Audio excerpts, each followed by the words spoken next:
Bueno, boa tarde a todas e a todos. O Ateneo de Santiago acolle hoxe con gran satisfacción a presentación do libro 1936, un nuevo relato, do que son coeditores os profesores Lorenzo Fernández Prieto, Dolores Vilavedra e Antonio Míguez, que están aquí con nós. A verdade é que non estamos ante un novo relato que necesitamos sobre a Guerra Civil Española. Estamos ante no proceso justamente de sentar as bases de construcción dese relato, algo que sería realmente o contrapunto necesario que poña fin ao potente relato oficial construído sobre a victoria e a derrota dos seus protagonistas, o que tan acostumbrados estamos. Realmente o libro que hoxe nos presentan o que fai é establecer as bases para a construción dunha nova narrativa que explique o acontecido no período máis negro da historia de España. Un relato non de héroes, senón das persoas que viven en sociedade, dos outros, dos que sufriron e non fixeron sufrir. Un relato máis aló de vítimas e de verdugos, un relato que non fomos quen de construir nos últimos 45 anos de transición e que nos permitiría superar dunha vez o pasado que tanto nos pesa. Hai que decir que este volumen que hoxe se presenta non é unha obra individual, como casi sempre acontece, é realmente un traballo colectivo, unha obra de pensamento, froito dun amplísimo debate no que participaron moitos historiadores reunidos ao longo de 3 días no Pazo de Mariñán e que os 3 coeditores aquí presentes foron quen de sintetizar. Sería moi longo falar do currículum personal de cada un deles, porque os 3 son profesores de amplísimo experiencia investigadora e docente. Para facer máis áxil o acto, temos con nós tamén a Belén Regueira, que é unha xornalista excepcional e que fará ese traballo de coordinación da mesa para intentar que o debate seña o máis fluido posible. Moitísimas gracias a eles e a todos vos por estaros aquí.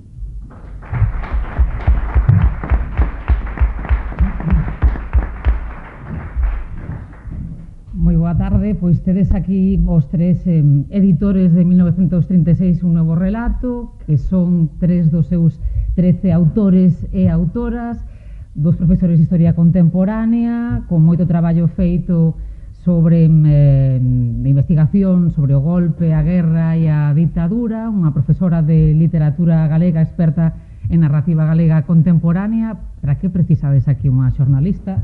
Eu tampouco estou segura, pero pode ser, se cadra, se algo justifica a nosa presenza aquí, que sexa porque se en algo somos especialistas, que non somos especialistas en nada, é precisamente en relatos.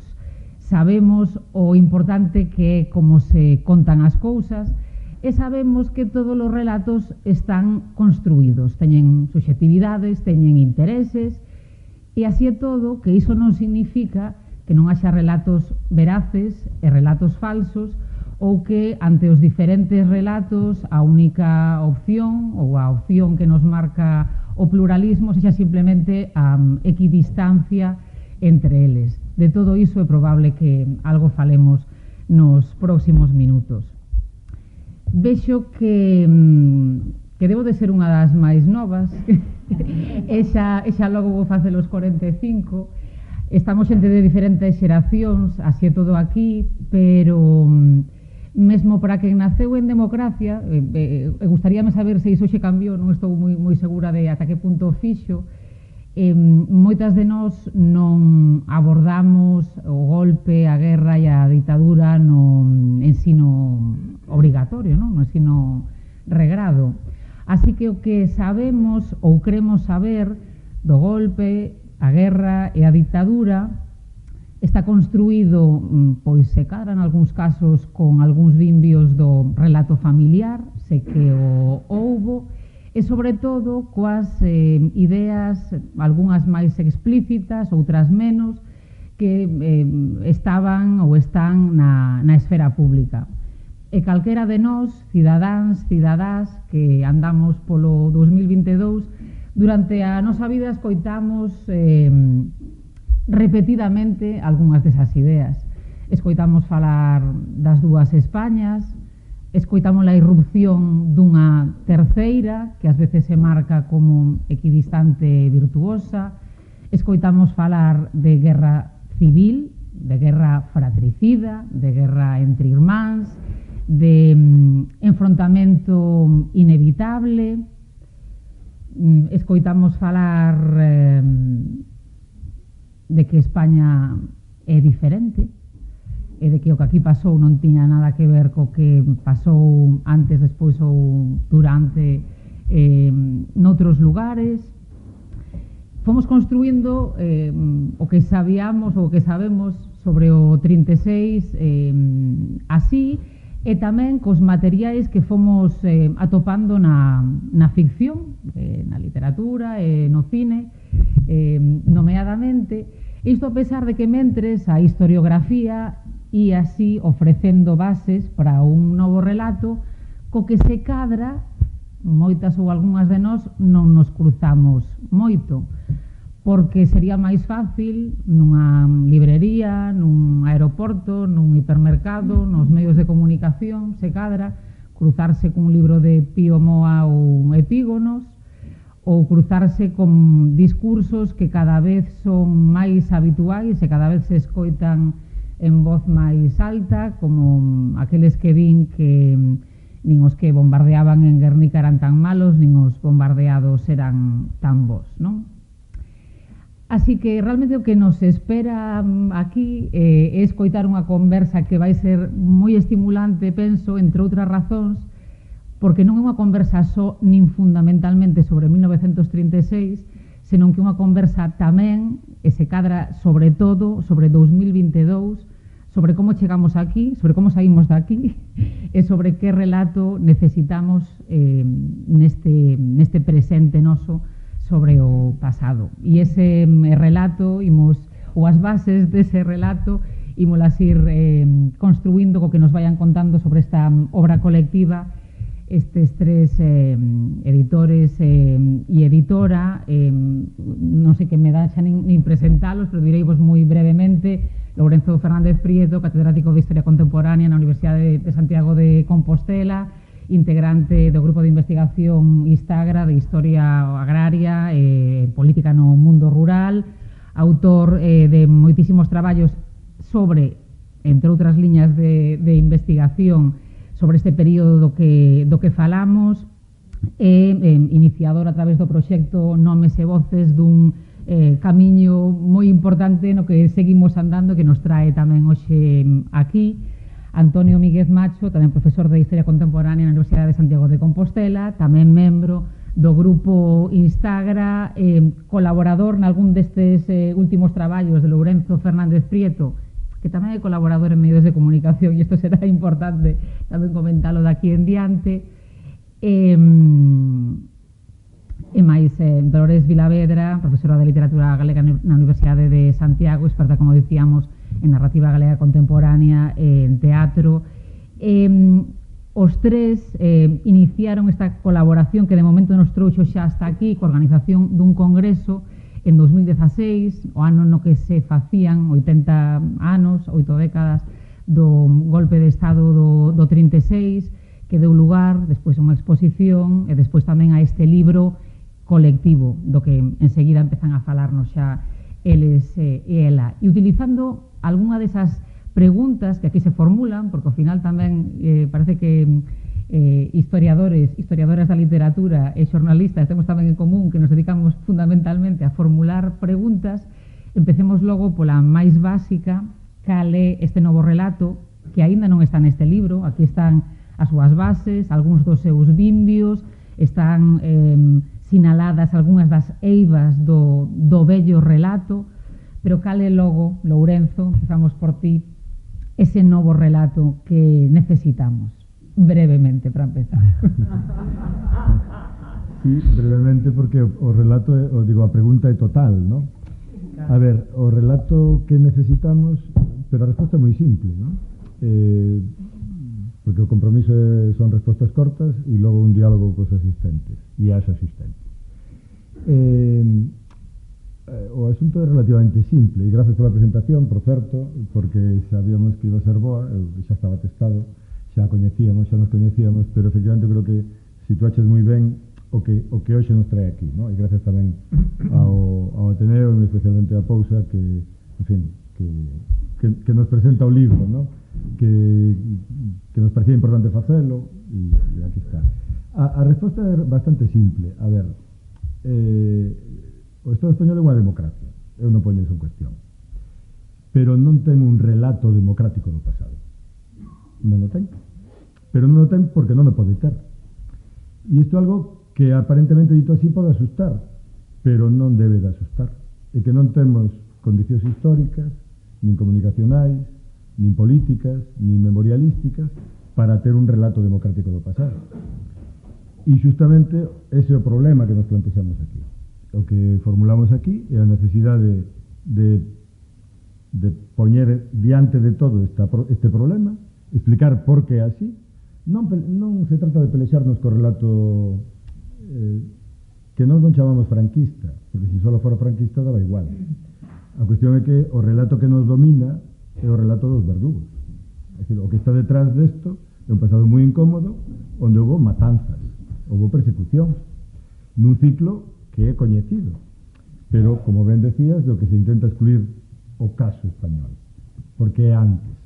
Bueno, naquela época se falaba da Guerra de España, como se fala, por certo, falábamos no café, nas películas de Hollywood. En todas as películas de Hollywood que falan da Guerra de España non falan da Guerra Civil Española, sexa Casablanca, Por que noblan as campanas, a que queirades. O relato que hai ali en Gilda, o relato que hai ali é o relato da Guerra de España e está moi claro cal era a posición de uns e de outros. Eso que no relato europeo, no relato mundial e no relato do que é a democracia e do que foi o fascismo dos anos 30 e dos anos 40 está claro, aínda hoxe non está claro no caso español. E aínda hoxe decir isto é motivo de debate e ese é o debate que queremos provocar precisamente.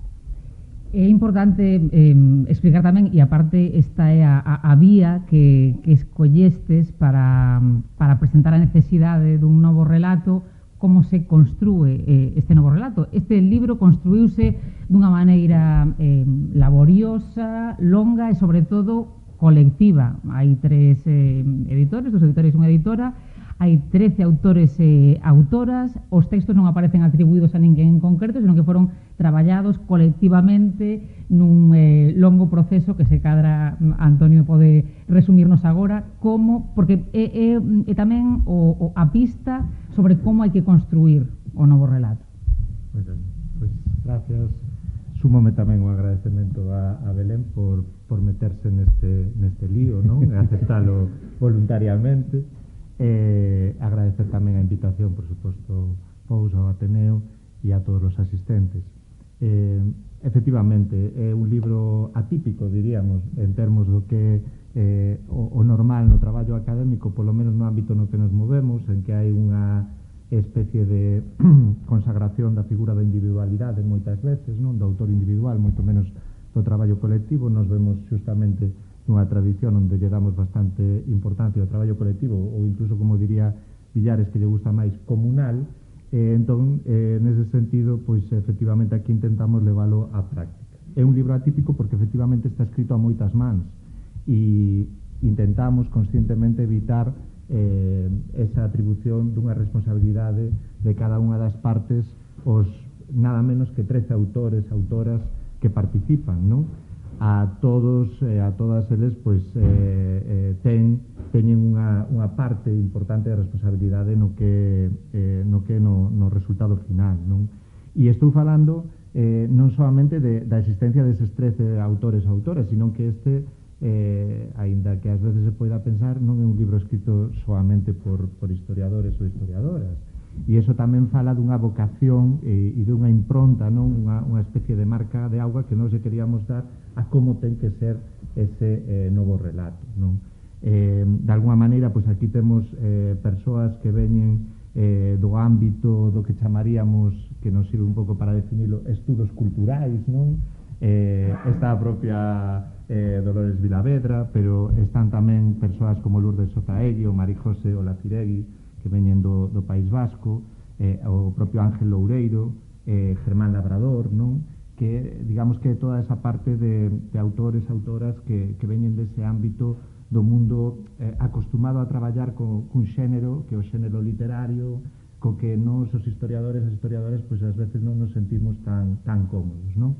Pero despois tamén hai outras aportacións, non? As que teñen que ver, por exemplo, co propio ámbito do dereito. Aquí hai unha figura dun especialista, dun profesor en Dereito Internacional, Carlos Teijo, que, por certo, está esta noite acompañándonos aquí, e que, dende logo, tampouco é habitual contar con esa participación nunha obra que, en principio, diría é unha obra de historia, non? Pero ten un sentido tamén dentro deste novo relato, porque o novo relato ten moito que ver co que é o aspecto, como e a impronta de Carlos no libro axúdanos a non meter a pata aí, de que todo isto que estamos falando, como dicía antes Lourenzo, ten que ver cun ciclo que é moito máis internacional e global que exclusivamente patrio, non?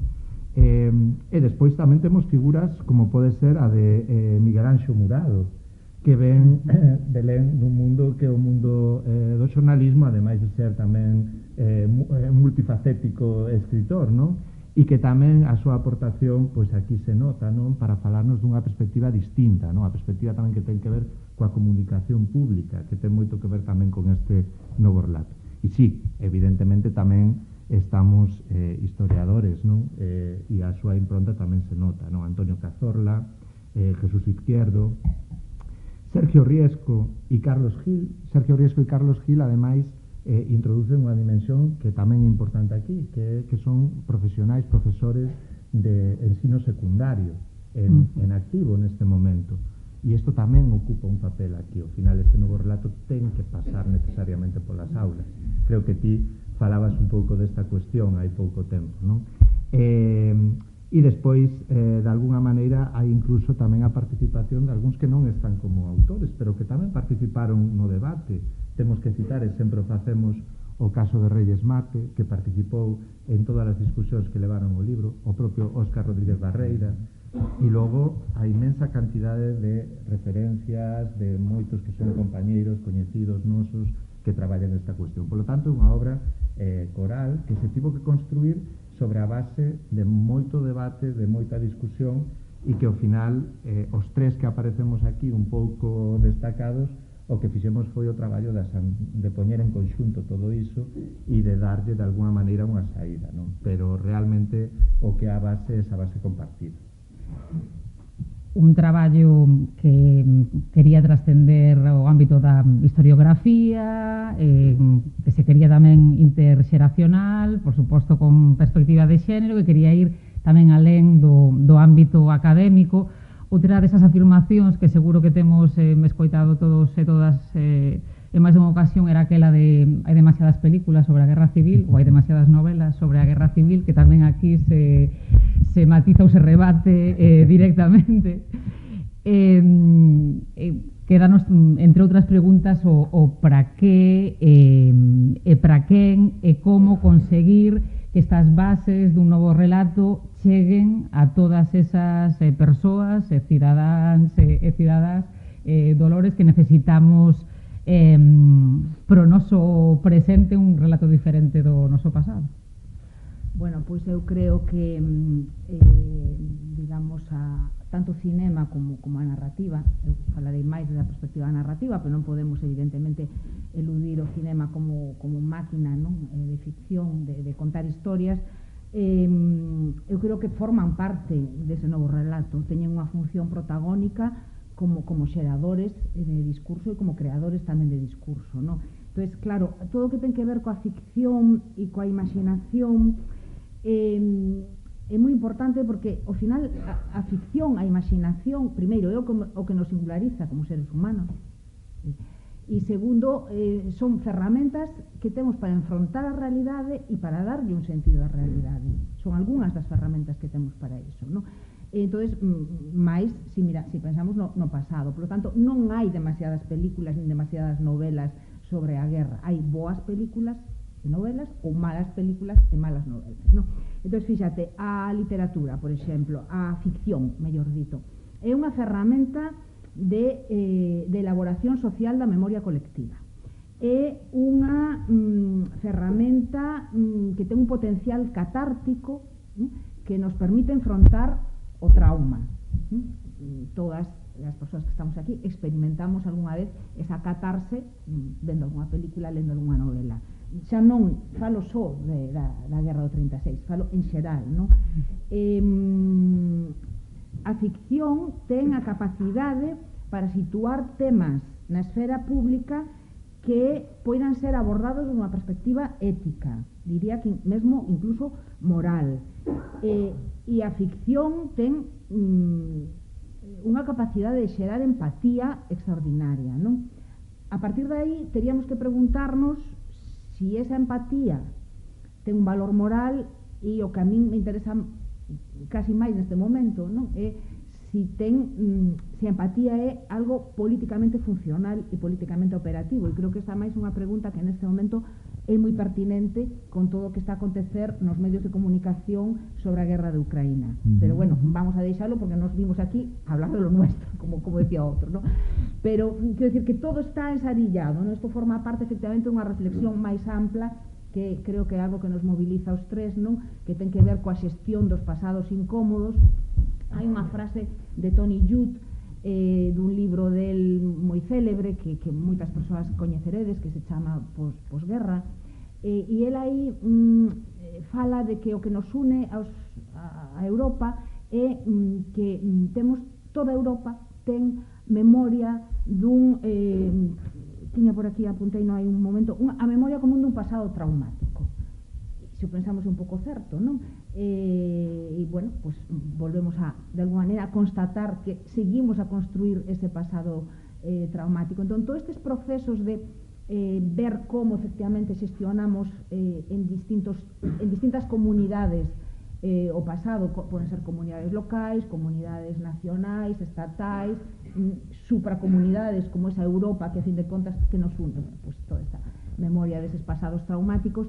Como decía, a ficción é unha ferramenta que nos permite xestionar isto desde moitas perspectivas e con moi distintos resultados, non? Poden ser resultados máis puramente políticos. Eu personalmente creo que a ficción ten boa parte do mérito de conseguir poñer na xenda política a xestión da memoria do 36 en España. Creo que o éxito de determinadas obras literarias, determinados filmes, conseguiu que a cidadanía reclamase, non? Fixera o que algún historiador chama cun palabra que a mí non me gusta moito, reclamos de memoria. Creo que debe haber un problema de traducción detrás, e creo que efectivamente, é dicir, poderíamos casi dar nomes, non sería así un pouco obsceno, pero poderíamos dar nomes de obras literarias, de filmes que eu creo que conseguiron isto, non? E que ao final condicionan sin a menor dúbida a xenda da clase política, non? Pero gustaríame pensar que tamén a ficción ten esa capacidade de movilización política dos individuos. Comezamos xa a conversa, na que vos tamén teredes oportunidade de participar despois dun pequeno quecemento aquí cos tres.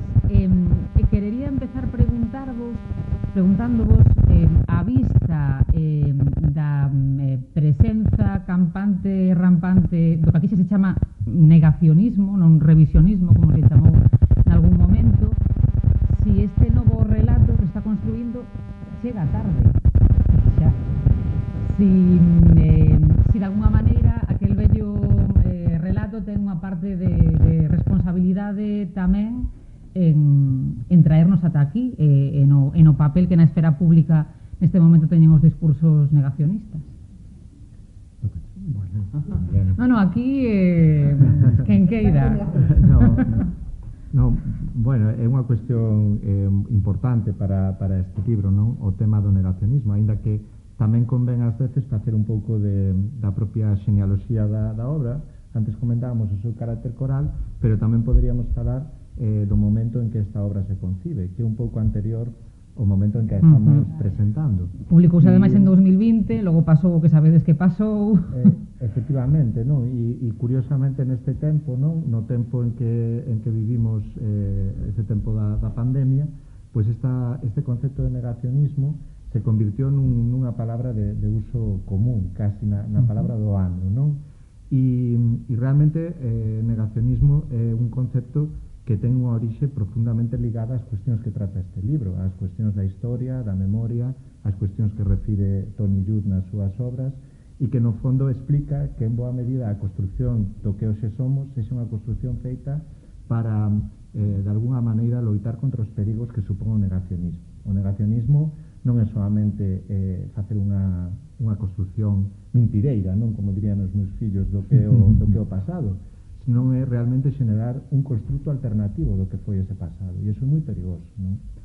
O negacionismo rampante triunfa en termos pandémicos, pero triunfa tamén en termos políticos, en termos sociais, en termos culturais, refírese a todos os valores e a todos os ámbitos que nos definen como somos e como cremos que somos, non? Arrampla polo que son as montañas rocosas en Estados Unidos, trascende o que o Amazonas en Brasil, e se vamos pensando nas figuras que asociamos ao negacionismo, pois xa inmediatamente as identificamos, chega aos Montes Urais en Rusia, e está tamén no Mar de China, se construe incluso unha potencia emerxente como é China, que é unha potencia construída sobre un discurso continuamente negacionista sobre o seu propio pasado, non? Entón, realmente, este libro que nos fala dun sitio tan pequeno no fondo, como que estamos, non? Neste mundo, nesta aldea global, é un libro prepandemia, pero que ao final chegou moi a tempo. Tamén é un libro anterior a Vox. É un libro anterior a Vox. Vox, cando nos empezamos a concebir este libro, non era nada. Non era nada, non?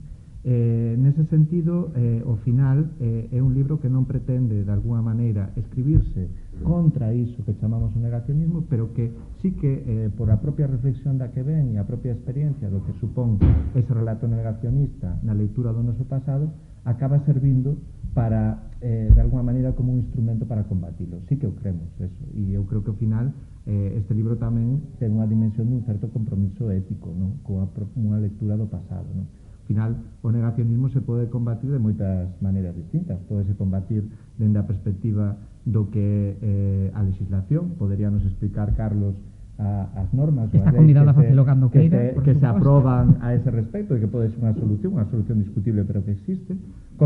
Pódese combatir dende a ficción, pódese combatir dende a literatura, dende logo se combate dende o coñecemento histórico, eso é seguro, combátese dende o ensino, pódese combatir dende moi distintos ámbitos, pero necesitamos saber que é o que compón ese relato, non? Que ao final isto que nos fala ese relato que necesitamos presentar en contra dese negacionismo. Por suposto, se calquera dos outros dos queredes engadir algo máis a isto, se cara deberíamos empezar tamén polas palabras, non? Por palabras, sintagmas como guerra civil, ou represión, ou represaliados, ou maquis, que citaba hai pouco Lourenzo, palabras que herdamos, palabras que repetimos moitas veces sin pensar que carga levan consigo, que queren decir, que agachan ás veces tamén. Necesitamos un novo vocabulario para ese novo relato. Os victimarios, que a mí me gusta tanto. No, creo que desto debería falar Tito, pero sí, para min un exemplo moi gráfico foi a expresión victimarios, que eu non empecé a utilizar hasta que me puxen a traballar con eles, non? E simplemente o feito de utilizala revela unha cara agochada da realidade que non adoitamos ver, porque se non tes palabras a realidade non existe. Entón estaban as víctimas, e en contra do que poida parecer esa excesiva focalización das víctimas, eu creo que xogaba en contra, non? Por que? Porque agochaba completamente a existencia dos verdugos ou, a min gusta máis victimarios, Antonio creo que utiliza máis o de verdugos porque é como máis equilibrada, non? Víctimas e victimarios, quero dicir, desde o punto de vista mesmo da construción léxica, e de súpeto revela toda unha categoría na que podemos incluir moitísimas persoas, non porque non é verdade que todos fosen iguais. Dicir, claro que hubo moita xente que tivo distintas responsabilidades, non todos apretaron o fusil, non todos dispararon, non? Pero nesa categoría de victimarios, de súpeto, visualizas moitísimos axentes da represión que antes simplemente non visualizabas porque non tiñas unha palabra para designarlos. Hasta este punto as palabras son importantes, non?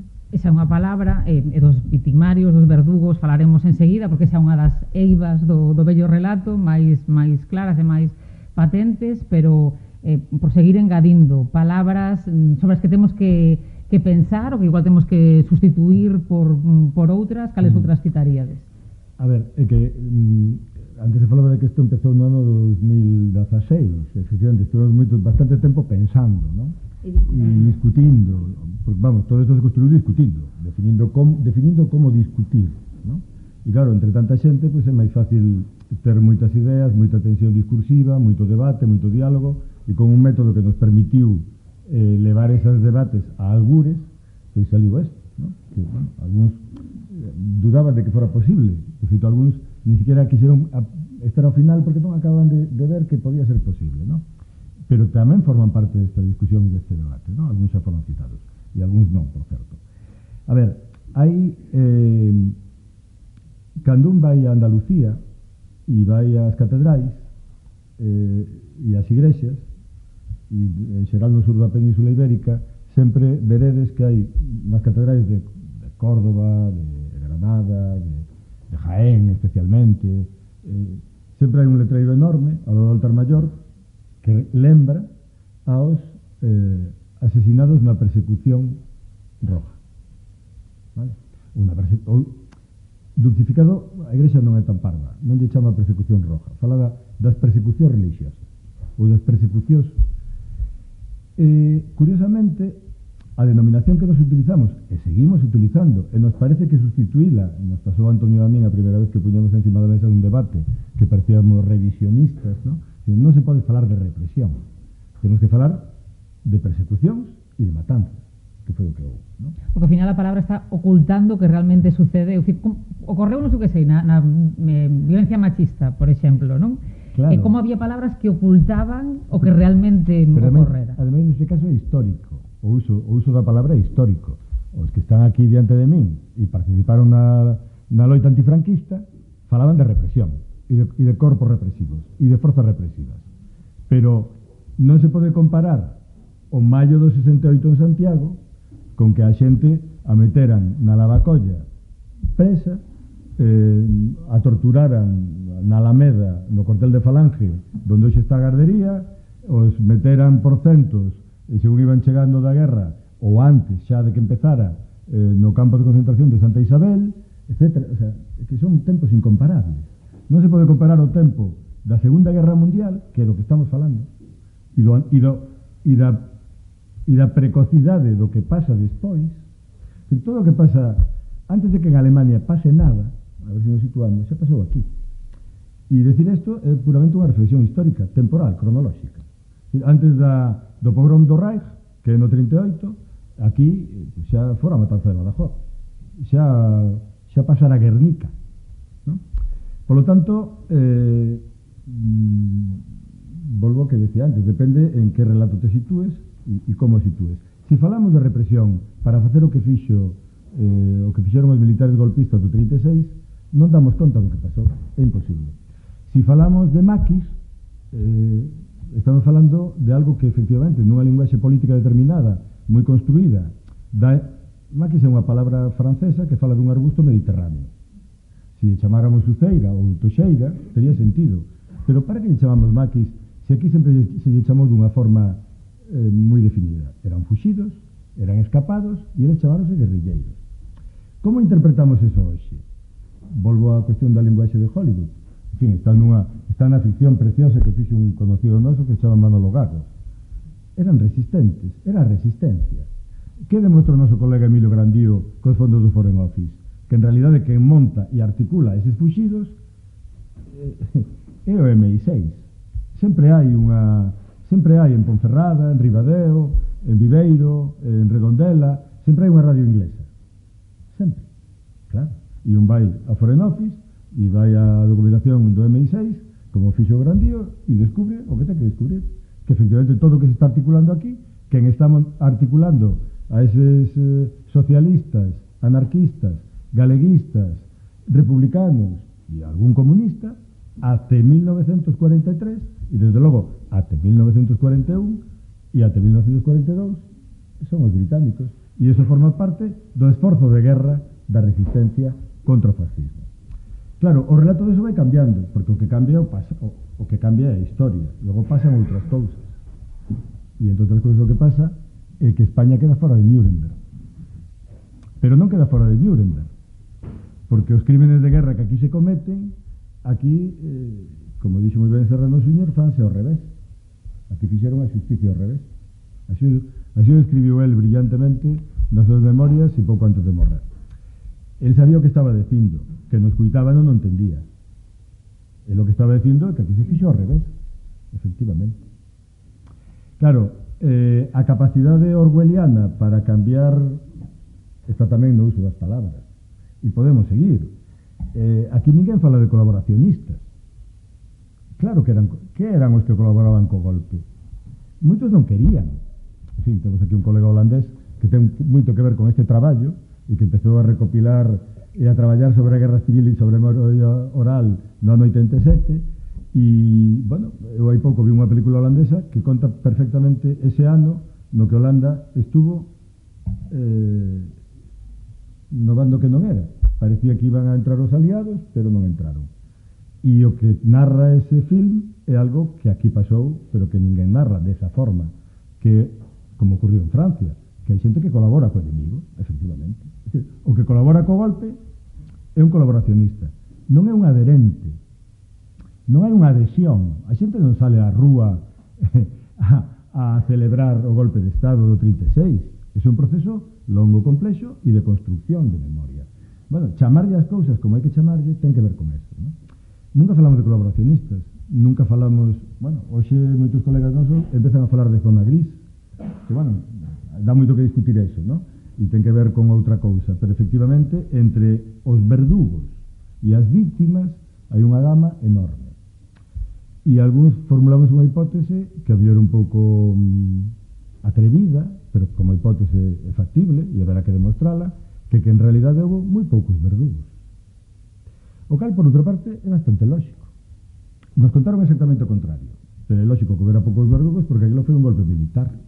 E nun golpe militar a xerarquía do mando é indiscutible. Non fai falta facer a mili, Eu non a fixen, pero vivir en Ferrol e o teño clarísimo. O sea, a xerarquía do mando é indiscutible. Por lo tanto, ninguén vai facer nada que non este ordenado. Bueno, pois eso foi o que parece que aconteceu, non? Que ocurre? Que o relato que nos construíron é un relato de todos contra todos, de que a xente se mataba por todas partes. Bueno, algo de verdade ten, sempre hai algo de verdade. Por eso a intervención da xente de estudios culturais e Loli, que manexa moi ben toda a teoría da memoria e da ficción e das memorias traumáticas, igual que Antonio, permite entender tamén como se foron reconstruindo relatos, non? Pero volvendo a tua pregunta, efectivamente, atopar a palabra para chamarlle as cousas en este asunto é fundamental. Represión, matanzas. Represaliados. Represaliados, sí, porque logo sí que existe, claro. Porque cando a xente sale das cadeas do ano 43 e se vai para... porque xa non poden alimentala. E hai tanta xente, xa dá igual, porque é todo un campo de concentración. Entón a xente vai para os concellos e cando un vai aos concellos, se busca ben, atopará a documentación que aínda existe da vigilancia que se lle facía a cada un dos que salían dos campos de concentración e das cadeas. Non daba igual estar no Carballiño que estar no campo de concentración de Celanova. Pero usamos represaliado tamén para falar dos asasinados, por exemplo. Claro, pero non sirve, porque non é o mesmo que te maten que te vixilen. O sea, non é o mesmo que che fagan unha ficha que te asesinen. Entón, a dificultade para chamarlle as cousas polo seu nome, eu creo que nos dá medida de a que nos enfrentamos, ¿no? Dun pasado incómodo é moi traumático, pero digamos que quen manexa o trauma é o verdugo, Pois falemos dos verdugos, porque esa é unha das bases máis claras dese novo relato, falar por fin dos verdugos. Falábamos desa preeminencia do discurso da reconciliación, de tamén como en determinado momento empeza a irrumpir a memoria histórica, a memoria das víctimas, pero iso non é suficiente, non pode ser non pode completar o relato se non temos tamén non sei se os nomes dos verdugos. Que necesitamos saber dos verdugos?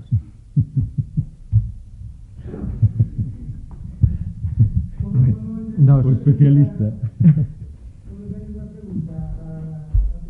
Sí. É que vai uns días tiven a ocasión de escoitar a Antonio, porque non creo que digo a primeira vez que a súa primeira entrevista con un verdugo e como lle marcou para construir a súa conciencia de historiador. Sí. Bueno, vamos a ver. Vou contestar. Se non gardámola para despois, para cando abramos o debate a todos. Contesta a miña primeiro. Sí, vou contestar a túa primeiro, porque efectivamente, a ver, é verdade que non é tan simple como coñecer o nome dos verdugos, aínda que tamén o é, non? É dicir, ao final, o problema dos verdugos é un problema que ten que ver coa propia integridade do pasado, non? É dicir, se nos privamos a un pasado no cal hai unha acción que ao final o que estamos definindo, unha acción que se marca pola existencia de verdugos e víctimas, e privamos ese pasado da existencia dunha das dúas partes, dun dos dous suxeitos, non é solamente que non teñamos eses nomes dos verdugos, é que temos unha imaxe desfigurada do que foi ese pasado. Carece de sentido, é como se vemos un crime no cal vemos a unha persoa que está sendo asesinada, pero fannos esquecer ou fannos desaparecer, bórranos directamente da imaxe quen está matando a esa persoa, non? Ao final non sabemos se é un asesinato, se é unha morte matada ou unha morte morrida. Quero dicir, non é solamente unha cuestión do nome, é unha cuestión da propia representación complexa e completa que temos do pasado. Claro, aquí como falamos de relato, decatámonos dunha cuestión, e é que en boa medida os verdugos escribiron o relato do 36, os verdugos escribiron o relato do que son estes acontecementos. Eso que quere dicir? Que os verdugos de alguna maneira estiveron obsesionados con borrarse dese pasado, non? E conseguiron, non? Claro, sempre pensamos que a memoria, todo o ciclo da memoria ten que ver cunha cuestión que parte das vítimas, pero en realidade os primeiros que están obsesionados coa memoria son os verdugos. Os verdugos son os primeiros obsesionados coa memoria. Neste caso, a súa obsesión é borrar a súa existencia como verdugo. E iso pode ser traumático, preguntaba Marco. Claro, os testemunhos, as revelacións de verdugos, a súa propia confesión, pois non é algo habitual, non é algo frecuente. Cando existe condicionado por unhas circunstancias casi sempre externas. Existe porque hai un marco normativo que o fai o obriga, non? Como pode ser a existencia dun tribunal de xustiza, ou hai cando hai un despiste, non? Como lle pasa, pois, por exemplo, os verdugos indonesios que vai ali a facerlle unha entrevista a alguén e que eles pensan que o que están contando é algo meritorio e entón contalle todo, como mataban, como facían, como se torturaban a xente, etc. Pero non é o frecuente. Os verdugos normalmente é o contrario, non? Ocultan o seu pasado. Preguntémonos, quen xestionou a memoria dende o ano 1936 ata, non vou poñer a data de límite, quen foi? As vítimas ou os verdugos? Quen xestionou a memoria do noso pasado? Claro, a partir de 1945, no contexto europeo, quen xestionou a memoria que fai que o antifascismo sexa ese eixo de construcción da memoria europea? Pois evidentemente non foron os verdugos. No caso español, que sucedeu? Entón, claro, ese é o desafío que nos atopamos. Por iso, a cuestión non é solamente que se explique nas aulas o 36, que se explique o franquismo, que se explique a guerra, sino que estamos explicando do 36, do franquismo nas aulas. sendo un pouco crudo, de que nos sirve explicar o 36 se estamos dicindo que o 36 é unha consecuencia máis ou menos natural da Segunda República? Si seguimos facendo unidades temáticas nas cales Segunda República e Guerra Civil, de que nos Aquí, sirve? Estamos dicindo que a secuencia é unha secuencia teleolóxica que pouco menos xa non soamente hai algúns que se atreven a coa anterioridade, que nos din que en realidade xa no liberalismo, nas décadas de liberalismo español estaba escrito xa a Guerra Civil, xa apuntaban maneiras, non? Dímelo. Claro, por que relato estamos dominados? Por aqueles que nos están intentando xustificar o que fixeron no 36.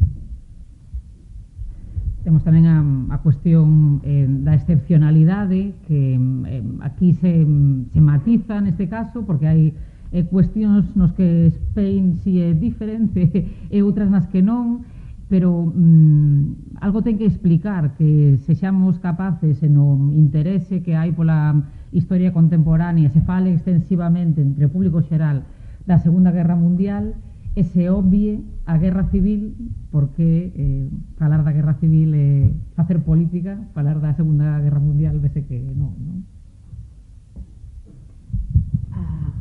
Bueno, detrás da túa pregunta, a ver, hai moitas cousas. É certo que así nos que entre as persoas que nos dedicamos a isto está bastante arraizada a idea de que efectivamente o Holocausto, a Segunda Guerra Mundial, Auschwitz, etc., se converteron nunha especie de macrometáfora do nunca máis, non? É dicir, e que, polo tanto, é unha memoria coa que moitas sociedades se identifican, fundamentalmente europeas, pero non só, tamén en Estados Unidos, non?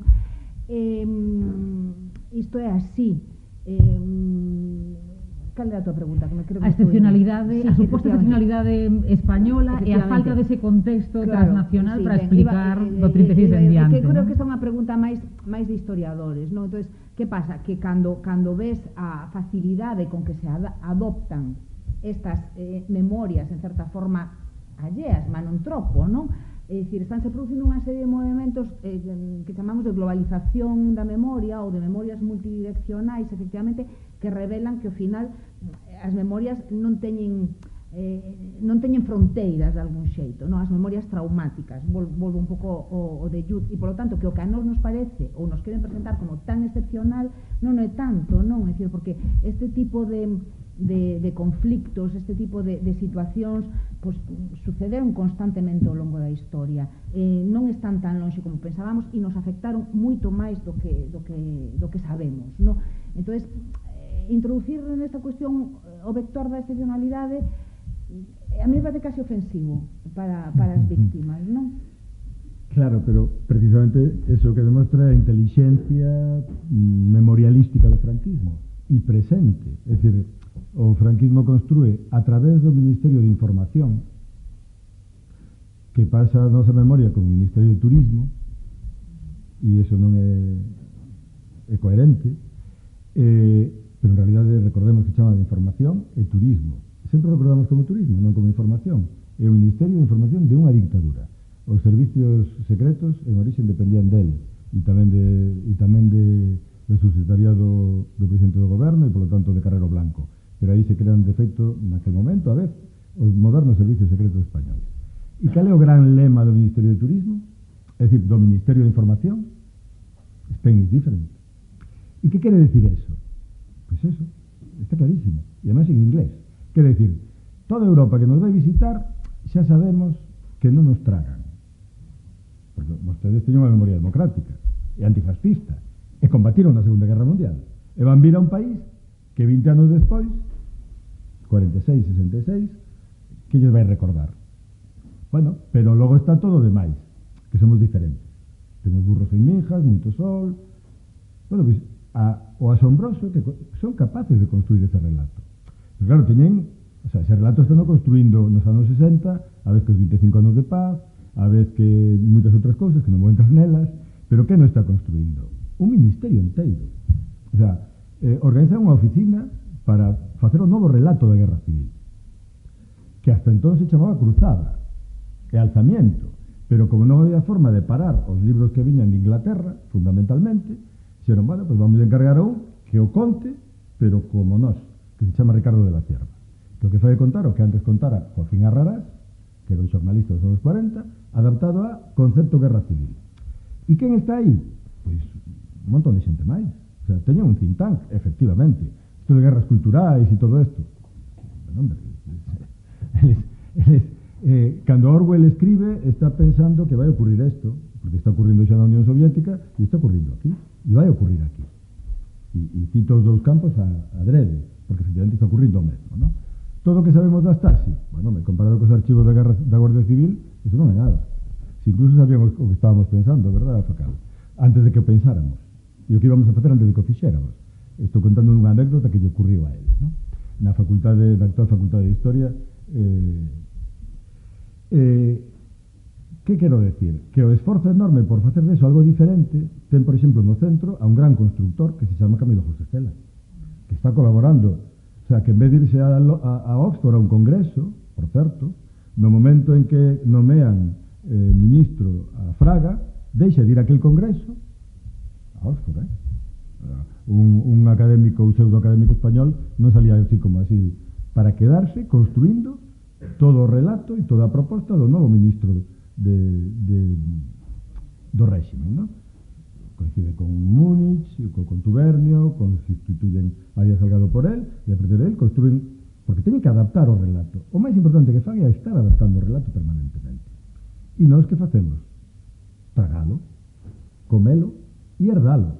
Por eso é importante este libro, que é unha gota, perdón polo de que é importante, é importante non por mí, sino por os outros 12, pero, e as outras 12, pero, é dicir, cando o que descubres é que aquel relato que se vai aggiornando permanentemente e que se ve perfectamente, perdonade por citar a Cela, ¿no? Porque aquí pasa por ser un heroe e bueno, e se foi censor ou se... A ver, Cela é o que construe todos os relatos do réxime. Primeiro construe o relato que todos leestes, non? De Pascual Duarte. Recordade por que matan a Pascual Duarte. Cando e como e por qué. E o que conta o libro. E entón entenderedes que está escribindo Cela no ano 41. Está escribindo o relato de por que houve que matar a tanta xente. Porque eran todos como Pascual Duarte. Despois, é certo que escribe a Colmena, pero tamén ten outras cousas. Despois escribe o relato dos anos 60, xustamente para Fraga, o que pasa que non o ha escrito, entón lle ten que mandar en barco todo o socialista desde a Biblioteca Nacional a Mallorca, que era onde vivía, para que se inspire. E escribe aquel libro que se chama 1936, San Camilo, 1936. E logo xa na democracia nos escribe, porque están obsesionados coa memoria, como moi ben di Antonio, nos escribe a Mazurca. Na secuencia de cada un dos tres, o sea, na Mazurca xa é unha empanada. O sea, non se sabe se foi a Santa Compaña ou a xente morría, pero non sabía por qué. En 1936 é a primavera trágica. Todo é culpa do que pasa na primavera. E, en cambio, no primeiro, todo ten sentido. Aquel home hai que matalo porque en el tiempo de la revolución mató a su patrón.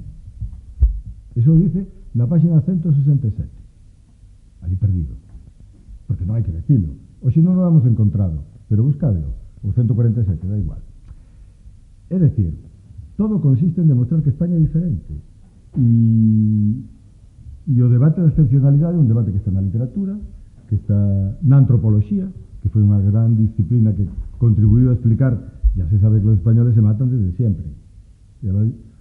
Estos dos touros e as corridas de touros o demostran. Pensade, en que pensades cando alguén vos fala de guerra civil? E que cadro pon todo o mundo cando se fala de guerra civil? Que cadro hai en todos os libros, en todos os documentais? Sempre hai dous cadros. E os dous son de Goya. A que sí? Un é el duelo a garrotazos e outros son os fusilamentos do 3 de maio. Estaba para ser. Pero non había máis remedio. Xa non é un problema de primavera tráxica, é que somos así. Ese é o triunfo do franquismo. E que oculta? Pois oculta dos verdugos. Oculta tantas cousas como que, en fin, aquí que non é o ambiente máis, tiñamos unha dereita absolutamente democrática, que hoxe cree que non ten pasado. Porque o franquismo tamén é capaz de manexar, e moi especialmente, a memoria da dereita.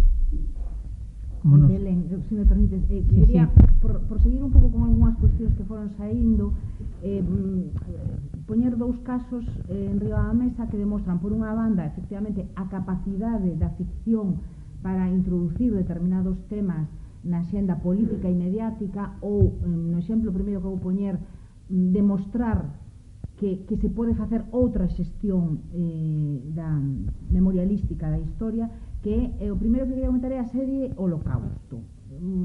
Como aquí casi todo mundo temos unha idade, pois recordaré dela, é unha serie que eu creo que foi a finais dos 70, unha serie alemana, que, bueno, foi a serie que, esta palabra un pouco así non me gusta demasiado, ¿no? Pero popularizou algo que moita xente non sabía en España, ¿no? Entonces, de súpeto, aí visualizamos que había unha forma diferente de xestionar a memoria e que era unha maneira que podía chegar a públicos máis amplos, é dicir, que non era nin exclusivo dos especialistas, que nos permitía poñer de manifesto que o pasado non era inapelable, que podíamos estar interpelando constantemente o pasado e facelo de formas moi distintas, porque cando pensamos en xestión da memoria sempre pensamos que é unha cuestión de que se di, que se conta, que se transmite, pero realmente a clave é o como. É dicir, a cuestión da memoria é cando nos decatamos de que hai moitas maneiras de xestionala e de transmitila e de relatala. Entón, a historia é unha, a literatura é outra, non son diferentes, son complementarias, non? Quería falar, polo tanto, do Holocausto, que eu creo que aí hai claramente un cambio de paradigma na xestión colectiva das memorias traumáticas, o que se fixo co Holocausto, co nazismo, pódese facer tamén, polo tanto, con outros pasados incómodos. E logo, respecto á cuestión da excepcionalidade, dos verdugos e tal, a min hai unha figura que me gusta moito comentar, porque di moitas cousas, que é, e agora apelo a vos, a figura dunha novela de Rivas, que está tamén no cine, que é a figura de Herbal, a magnífica interpretación de Tosar que recordaredes. Bueno, Herbal é esas figuras que a ficción pode rescatar e singularizar, non? Porque moitas veces a historia ten que traballar con cifras macro, con datos macro, con arquivos que ten que xestionar, bueno, pues empíricamente e demais, pero o cine ou a literatura poden facer iso, poden poñer o foco nun Herbal, que empeza sendo un cabrón, pero que acaba sendo algo moito máis complexo, moito máis rico, moito máis profundo e que nos interpela de maneira moito máis radical, non? Entón, unhas veces necesitamos esas cifras, as cifras de cantas persoas estuveron no campo de concentración de Santa Isabel, cantas persoas estuveron en San Simón, e outras veces necesitamos un Herbal que nos interpele desde as páxinas dunha novela ou desde unha pantalla, non? E que nos lanza preguntas de moitísimo calado, o sea, preguntas moi simples e moi binarias. Este tío que é bo ou malo, non? Esta é a máis simple, a que podería facer o mellor unha cativa, non? Pero hai outras moitas preguntas, é dicir, que faría eu ante un Herbal? Se eu tivese o poder nalgún momento de xulgar a Herbal, que faría? Entón, fíxate todo o poder que pode ter a ficción, sobre todo para facernos reflexionar, pensar e obrigarnos a tomar posicións interiores, que son moi cómodas ao final, non? Pero que en última instancia somos axentes cidadás, e que en algún momento temos responsabilidades políticas, non? Entón, eses exercicios previos, de alguna maneira, esas interpelacións que nos fai a ficción, eu creo que son extraordinariamente útiles para isto que nos ocupa. Pois como rescatades dun historiador alemán, creo, non sabemos o que faríamos nesa situación, pero sabemos o que teríamos que facer. O que teríamos que facer. Aparecen citados Camilo José Cela, Manuel Rivas e Javier Cercas, son os tres escritores, creo que se citan. Para saber o que se di de Cercas teredes que ler o libro tamén, en todo caso. E Almudena Grande. Sí, pero non aparecen noutra parte, non? No sé vale, pero... non aquí. Bueno, non falades así, moita spoiler. O tempo que nos queda, desde logo, queremos xa abrir a conversa a todas vos, e tiñamos, e grazas pola paciencia, Marco, esa pregunta pendente que tamén nos pode conectar con Herbal se cadra, desa primeira entrevista Verdugo, mentres vos ides pensando resolvo as vosas achegas. A cuestión. Simplemente nós cando traballamos no proxecto de Nomes e Voces, como sabedes, a nosa preocupación fundamental foi conseguir pois, un corpus importante de entrevistas de persoas que foron víctimas do 36, do golpe, do propio franquismo, persoas familiares, etc. Pero, bueno, nun momento dado, pois, tamén non fomos directamente á cuestión naquel momento, porque non tiña sentido. Tamén aí vemos un pouco como cambian os momentos en que se aproxima esta cuestión, pois dirixirnos aos verdugos. E os verdugos, pois, aparecéronnos sempre a través do que era o relato das vítimas. Houve un caso singular dunha persoa que tiña moitas ganas de falar con nós, moitísimo desexo, se puxera en contacto repetidas veces a través do que era unha asociación de memoria en Coruña. Era un señor moi maior que residía pois nun fogar de xubilados ali, e quería falar con nós. Non sabíamos moi ben por qué, porque non o identificábamos claramente con ningún perfil de víctima dos que nos estábamos un pouco entrevistando. Ao final, pois, tocoume a min ir a falar con el, e tivemos unha conversa en que el pois, me foi contando diversos aspectos da súa vivencia no 36, na guerra, etc. E ao final, un pouco como que contaba Tito agora de Pascual Duarte, ao final, na páxina 147 da conversa que tivemos, chegamos por fin a por que quería falar con nós, e era para contarnos que el fora un verdugo, el matara a xente. Entón, claro, aquelo foi unha cuestión na cal tamén nos decatamos de que ás veces non tiñamos nos os dispositivos, digámoslo así, para poder comprender realmente o que a necesidade de integrar esta parte do relato. Ademais, deus unha circunstancia que eu creo que foi o que lle deixou un pouco impresionado o señor decano da Facultade de Xeografía e Historia, que foi esta persoa, 2 días despois de falar comigo, morreu. Entón, claro, foi así como un pouco impactante, porque realmente aí é onde xa que eu sou moi malo para contar isto, pero seguramente isto en mans de alguén que ten unha capacidade para narrarlo, pois seguro que é capaz de facer unha historia digna do que é o drama tamén e o trauma humano que hai detrás desta historia. Pois aí queda, en todo caso. As vosas preguntas, achegas, comentarios,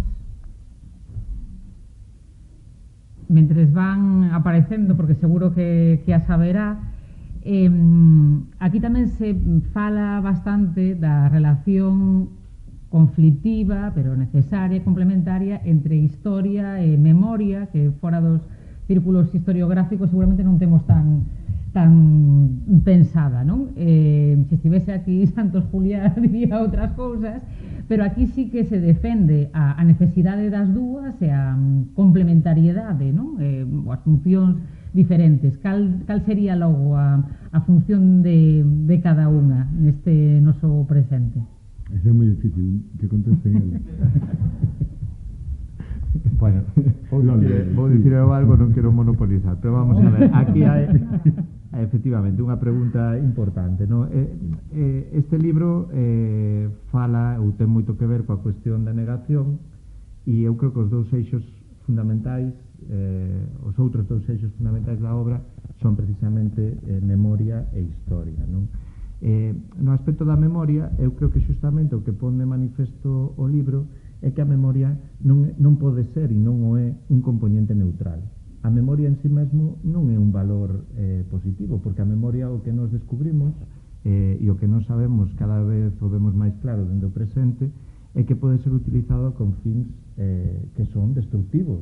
A memoria pode xustificar a utilización dunha determinada memoria, pode xustificar unha guerra. A utilización dunha determinada memoria pode servir precisamente para negar o dereito ás vítimas á súa xusta reparación, non? A memoria en sí mesmo non é un valor neutral. O que nos construímos cando falamos de memoria e de políticas públicas da memoria, non? Que é un concepto que tamén aparece aquí, ten que ser necesariamente unha memoria que teña un compromiso ético, e entón eses valores éticos que nos temos que poñer do lado da memoria é o que temos que discutir e poder verbalizar. Cales son os valores éticos dunha memoria que podemos construir dende un Estado que quere ser democrático? Pois ten que ser unha memoria democrática, claro. Entón, de alguna maneira, aí entramos nun terreo que é un terreo de carácter político, é un terreno de carácter público, un terreno de carácter de debate no cal evidentemente pode haber posturas distintas, pero nós temos que saber que a memoria en sí mesmo non é un concepto obxectivo que nos podemos de alguma maneira poñer e salvaguardar do que é do debate, non? Eu por unha parte creo que isto está aquí neste libro. E despois está outra cuestión que é a historia, non? Efectivamente, este libro tamén defende que o relato do pasado, o que ten que ver co pasado, non é un monopolio que lle pertence á historia, e o di un historiador neste caso. Tivo que custar iso, Non necesariamente, para nós non foi demasiado laborioso, quizáis para outras persoas un pouco máis chocante. Non é un monopolio do historiador falar do pasado. O que si é certo, e por eso non costou nada, é que ao final, para min, e creo que para todos nós, este libro non deixa de ser unha reivindicación do coñecemento histórico. O que si se pon en valor aquí é a importancia do coñecemento histórico. É certo que nós podemos utilizar distintas formas de relatar o pasado e tamén podemos descubrir a través deses relatos do pasado dimensións que ás veces quedan ocultas no que é nun libro académico, nun libro de historia, pero sí que sabemos que necesitamos para orientarnos ao pasado, pero tamén orientarnos no presente, necesitamos do coñecemento histórico. Por eso non temos ninguna dificultade e nos sentimos moi cómodos con este libro, porque ao final é un libro que non deixa de ser un libro de historia, claro.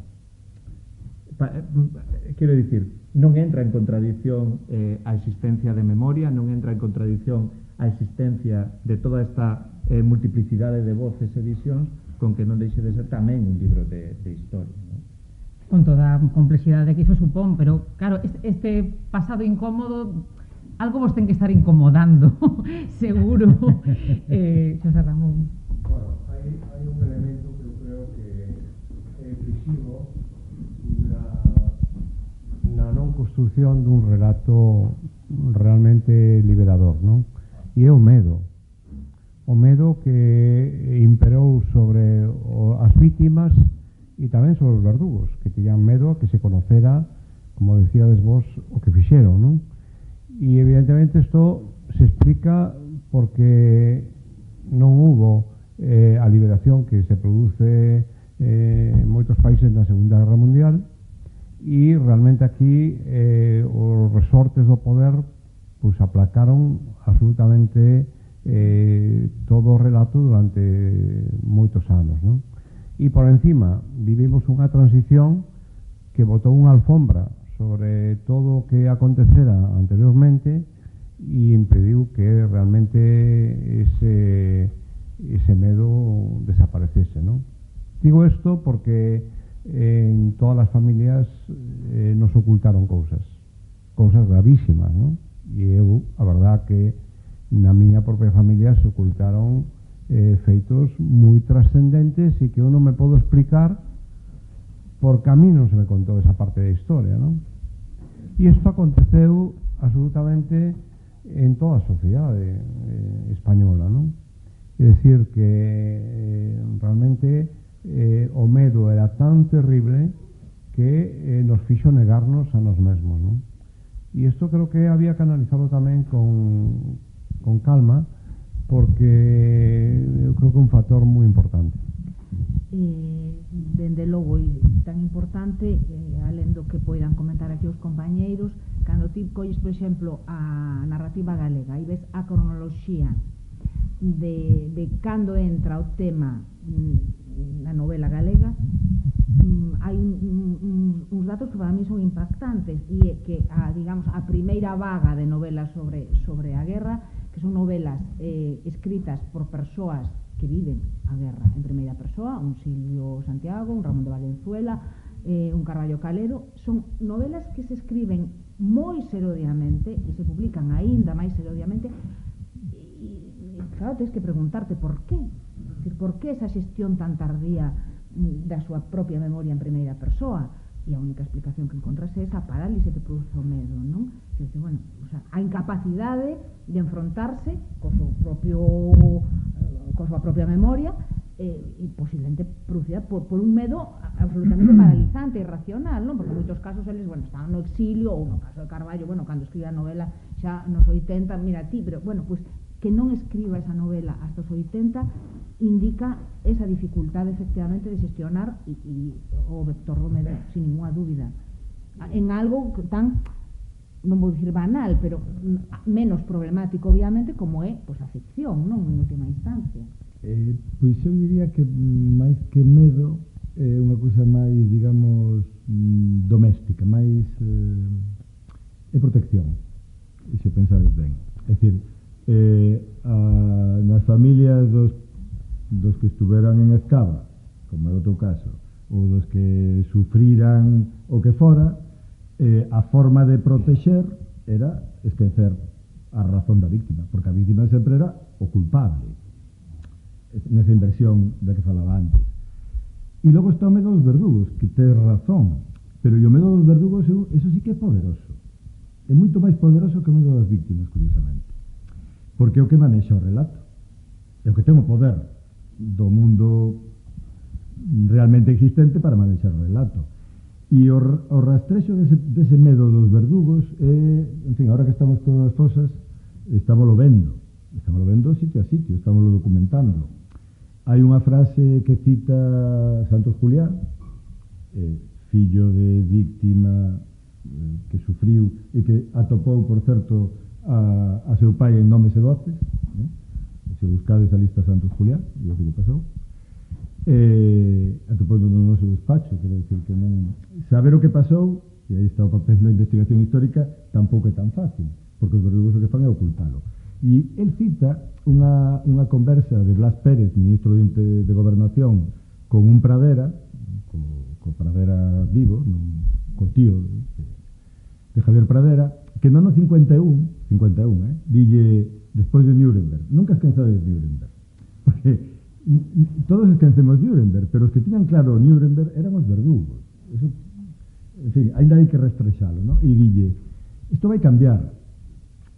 Falaban de consejero nacional del movimiento, ano 51. Isto vai cambiar, pero o peor é que temos as mans manchadas de sangue. Ainda non entraron na ONU, ainda non se firmaron o pacto cos americanos, ainda non pasara todo o que foi pasando despois, ¿no? Pero logo na transición, todos os que a vivimos, recordaredes cales eran as frases, ¿no? Ahora vai dar a volta a tortilla. Esa era a gran frase. Ahora vai dar a volta a tortilla. E había un compromiso para que a tortilla non dera a volta. Pero quen falaba de dar a volta a tortilla? As víctimas? Ou os que falaban desde o punto de vista dos verdugos? Non digo que foran, digan que tiñan interiorizado ese punto de vista. Entón, eu creo que aí, en realidade, digamos, os verdugos tiñan moito medo, o tuveron sempre a partir de Nuremberg, pero tiñan os instrumentos para tapar e para manexar ese asunto. E as víctimas e os seus descendentes o único que tiñan era o poder do silencio, e iso, en fin, temoslo visto cando en todo o traballo de historia oral está máis que recoñecible, é dicir, a todos e todas nos ocultaron sempre algo. Que ocurre? Que o poder dos verdugos era decir, cuidado que tes 4 avós, a mellor un non chega con que un se fora víctima e te enteraras tarde, e que a mellor o outro, aí está o manexo da memoria por ele. Ben, pois, moitas grazas, temos moitas ganas de ler o libro. Pareceme moi importante que cambie o marco, o modo de marcar a historia, pero eu quería facer unha pregunta sobre o coñecemento histórico, porque no caso do negacionismo das vacinas, que estudei algo estes anos, hai un desacordo epistémico. É dicir, hai unha xente que está utilizando un tipo de ferramentas e metodoloxías para producir o coñecemento, pois neste caso médico-biolóxico, e hai outra forma, non? Outra xente que pretende utilizar outra metodoloxía para, digamos, decir, isto tamén é coñecemento. Entón, non sei se neste caso en que hai negacionismo e bueno, todo todo o que falastes, incluindo os nomes, pois tamén algo que habería que reivindicar, o sea, por parte do coñecemento histórico é o tipo de métodos e ferramentas que se utilizan. Un libro moi reivindicativo. No, explica ti. No. Un libro moi, só decía antes Antonio, moi reivindicativo do coñecemento histórico. Claro, totalmente, non? E poden incluso haber mesmo analoxías entre o que estás ti representando e o caso que temos diante, non? É verdade que aquí se introduce un factor, non? Que os primeiros en intentar dotar dunha apariencia de sistematicidade ou de coñecemento verídico o que era o seu relato do pasado foron os propios franquistas, é dicir, dende moi temprano se empeñaron en facer historias do que foi a cruzada, historias da Guerra Civil. Ata fixeron, como ben sabedes, unha causa xeral na cal investigaron sistemáticamente, permitídeme que o poña entre comillas, todo o que foron os crimes cometidos polos rojos, non? Entón, digamos que dende unha maneira moi temperán, non? Se adiantaron bastante o que a propia historia ou a propia historiografía escrita dende outras coordenadas. Hai que pensar que se sacamos o que é a obra pois, de Gerald Brennan, el laberinto español, que do ano 42, ata os anos 60 non empezamos a ter, a partir un pouco do que son as obras dos hispanistas, unha historia do que é a Guerra Civil que non está escrita polos franquistas. E aínda así, ata aínda un salto temporal bastante importante, non chegamos a ter unha historiografía académica, un relato histórico construído dende o parámetro da historia sobre este tema, non? Entón, por certo, isto non é tan diferente de outros casos. Ás veces pensamos que isto é un caso exclusivo español, pero si vamos a, por exemplo, a Alemanha, que é un paradigma un pouco do que é o tratamento do pasado, historiográficamente o tratamento do que é o Holocausto é bastante tardío en relación ao que son os feitos, non? Eso tamén ás veces hai que recordar. Pero contestando en concreto que ti formulas a utilización de determinadas ferramentas, digamos, de deturpación do que é o coñecemento científico, é evidente que é así, pero que isto mesmo se utiliza, por eso dicía ao principio, é que o negacionismo pone en cuestión os fundamentos do que somos e de como nos definimos ou de como nos queremos definir. Isto mesmo se utiliza para falar de moitos outros ámbitos. Isto é o mesmo que se utiliza para falar do cambio climático. Ese mesmo tipo de ferramentas discursivas. Utilízase para falar dos propios dereitos das mulleres. Utilízase para falar de calquera tipo de lógica que ten que ver co 36, co pasado europeo, pero pensemos no que se está escribindo sobre o Imperio Español, sobre o pasado colonial. Pensemos a utilización supostamente por parte de algúns autochamados historiadores e científicos de ese tipo de discursos en relación co que son todas as cuestións que nos definen históricamente, non? Entón, realmente, nese xogo, nesa trampa, vemos un lugar común que efectivamente creo que ti, polo que ti coñeces moi ben, detectas moi ben, non? En relación co que é a cuestión das vacinas, non? Unha palabra. Sí, é outra cousa o fío do tema do medo e un pouco apuntaches ti. Vamos a ver, é que a memoria é moi puñetera. Quero dicir, non sei se hai psicólogos especialistas en memoria no libro, igual algún tería algo que decir.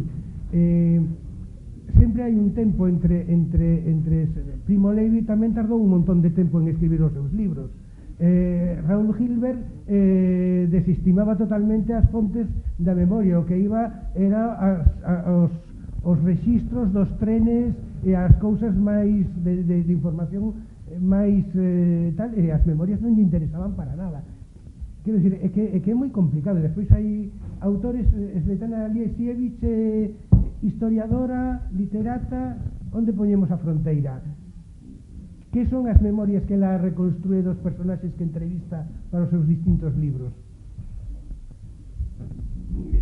Quero dicir que son todo este tipo de cousas, un pouco por abondar, no, que tamén decía que son procesos que están en toda Europa, que aquí estamos vendo un caso de perdón, Semprún tamén primeiro fixo a súa vida e despois da escritura ou a vida dixo, bueno, pois agora xa rematei de tal, agora poñome a escribir. Bueno, moitísimas grazas aos tres editores do libro, a Belén Regueira polo seu excelente traballo e a todos por asistir.